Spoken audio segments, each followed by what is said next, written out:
Magandang araw Pilipinas, narito po ang latest Weather Today forecast.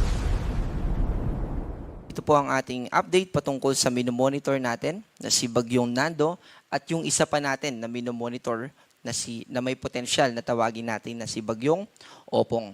Dito sa ating satellite image, tuluyan na lumabas ng Philippine Area of Responsibility itong si Bagyong Nando. Kanina po yung 4:50 ng umaga. At ito ay nasa layong 385 kilometers west-northwest ng Calayan, Cagayan. Ito ay may taglay na hangin malapit sa mata ng bagyo na umaabot ng 185 kilometers per hour at 230 kilometers per hour naman na pagbugso or yung pagbiglaang paglakas ng hangin sa paligid nitong si Bagyong Nando. Ito ay kumikilos west-northwest, papalapit pa dito sa southern islands ng southern coastal area ng China. At ito ay hihina din sa mga susunod na araw at oras. At yung isa pa na nakakaapekto sa ating bansa ay yung hanging habagat, itong southwest monsoon. At kung papansinin natin, itong ikot ni Nando ay patuloy pa rin na nagko-contribute na magdala ng moisture o kaulapan na nagko-contribute din na mas mapadami pa yung mga pag-ulan natin dito sa kanlurang o western part ng central and southern Luzon. Kaya naman mamaya ay papakita natin yung mga lugar na makakaranas pa rin ng patuloy na pag-ulan.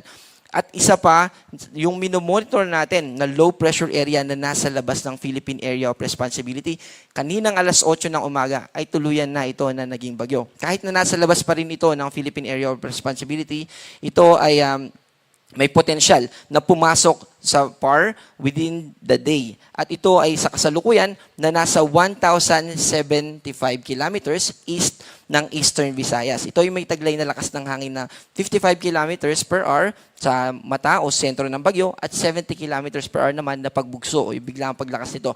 Gumagalaw ito generally pa westward sa bilis na 35 kilometers per hour. Kapag 35 kilometers per hour, may kabilisan po ito.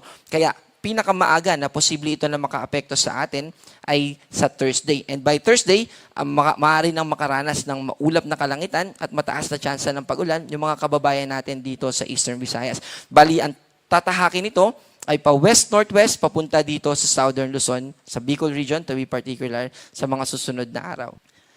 Ito po yung track na kaugnay kay Super Typhoon Nando. So sa kasalukuyan, nandito siya kaninang 8 a.m. Ito yung extension. Ito yung area na kung saan malalakas yung hangin na associated dito kay Bagyong Nando. At least 89 kilometers per hour. Pero kung mapapansin natin, itong area na dilaw, ito naman yung may at least 39 kilometers per hour. So malalakas na hangin pa rin na associated kay Bagyong Nando. Kaya naman, meron pa rin tayong nakataas na signal number 2 sa ilan nating mga lugar. At again, magpapatuloy ito na kumilos pa west-northwest at hihina na ito, magiging typhoon na ito sa mga susunod na araw. At dahil dito, dahil sa area, sa laki nitong si Super Typhoon Nando, ay meron pa rin tayong nakataas na signal number 2 dito sa western portion ng Babuyan Islands. Ganon din naman yung buong Ilocos Norte, yung northwestern portion ng Cagayan at northwestern portion ng probinsya ng Apayao. And signal number 1 naman, dito sa natitirang bahagi ng Babuyan Islands, kasama yung probinsya ng Batanes, at natitirang bahagi ng Cagayan, natitirang bahagi ng Apayao, at kasama din yung mga probinsya ng Ilocos Sur, Abra, Kalinga, at Ifugao, Mountain Province, Benguet, La Union, at western portion ng Pangasinan at northwestern portion ng Isabela. Ayun po yung mga may kinalaman sa malalakas na hangin pa rin. At when it comes to rainfall naman, dito po papasok yung ating heavy rainfall outlook. Tinatawag din po natin ito na weather advisory. At 100 to 200 millimeters na mga pag-ulan nga po, yung pwedeng maranasan ng mga kababayan natin dito sa La Union, Benguet, Pangasinan, Zambales at Bataan. Ito po yung associated dun sa pag-ikot. Kung i-imagine po natin, nandito sa labas ng PAR si Nando, yung ikot ng hangin na associated sa kanya ay counterclockwise. Kaya naman, tumutulong yung pag-ikot niya, yung hangin na, yung direction ng hangin na yun, na kumuha pa ng moisture at mag-contribute. Kaya kahit nasa labas na ng Philippine Area of Responsibility si Nando, ay may mga lugar pa rin sa atin na nakakaranas ng mga pag-ulan. Yung 100 to 200 millimeters, ang kaakibat po niyan na epekto ay yung mga, halimbawa sa isang probinsya, may iba't ibang mga lugar dyan na magkakaroon po ng mga floodings. Samantala, 50 to 100 millimeters naman ng mga pag-ulan, yung maaaring maranasan ng mga kababayan natin dito sa Ilocos Norte, Ilocos Sur, Tarlac, Pampanga, Cavite, Batangas, Occidental Mindoro. Ibig po sabihin ng mga amount na yan, 50 to 100, ay posible yung mga localized floodings or yung mga pagbaha, lalo na sa mga flash floods, lalo na sa mga low-lying areas or mga nakatira sa malapit sa ilog or bodies of water. So yun po ay from today noontime hanggang bukas ng noontime. And tomorrow naman, bukas ng noontime hanggang Thursday ng alas 11 ng umaga or noontime, ay may mga lugar pa rin na makakaranas ng mga pag-ulan. Dito po yan sa Zambales, Bataan at Occidental Mindoro.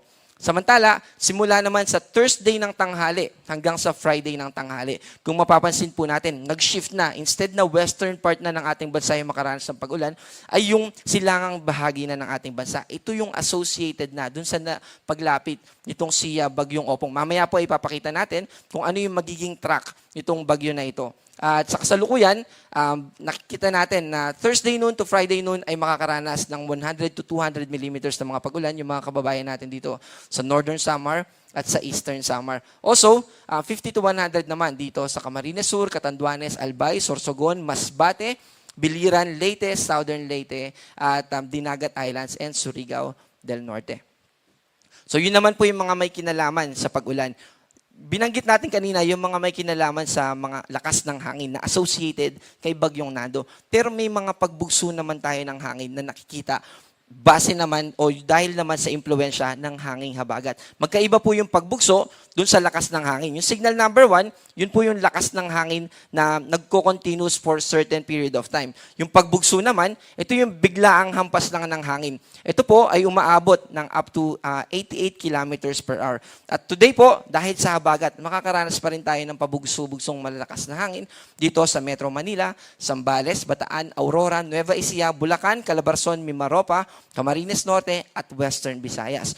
Bukas ay mananatili po na may pagbugso ng hangin dito sa Batanes, Gabuyan Islands, Cagayan, Ilocos Region, Zambales, Bataan, Bulacan, Cavite at Mimaropa. Kung mapapansin po natin, paakyat yung shift ng paghampas or yung impluensya ng habagat. And by Wednesday, dito na lang po yan mararanasan sa Batanes, Babuyan Islands, and Palawan. Associated po yan dun sa pag-move, paglayo nitong si Nando, and then yung habagat naman, yung unti-unting magpo-progress or mas makaka-impluensya sa malaking bahagi ng ating bansa. Binanggit po natin kanina, itong si posibleng tawagin natin, tatawagin po talaga natin siya na si Bagyong Opong, na nakikita natin within the day, ay papasok na ng Philippine Area of Responsibility. Magtutuloy-tuloy po yan at habang nasa karagatan siya, from tropical depression ay mas lalakas pa ito into tropical storm. At sa ating forecast track, ito nga po ay babaybayin niya yung coastal areas dito sa Eastern Visayas or sa Bicol region at tatagos po yan or magla-landfall siya somewhere dito sa Calabarzon, Bicol region, or sa Mimaropa. And then, magpapatuloy siya na mananatiling tropical storm sa mga susunod na araw hanggang ito ay lumabas na ng Philippine Area of Responsibility, Saturday ng gabi or Sunday ng umaga. Also, ito pong forecast natin ay posible pa na magbago. Kaya manatili po tayo na updated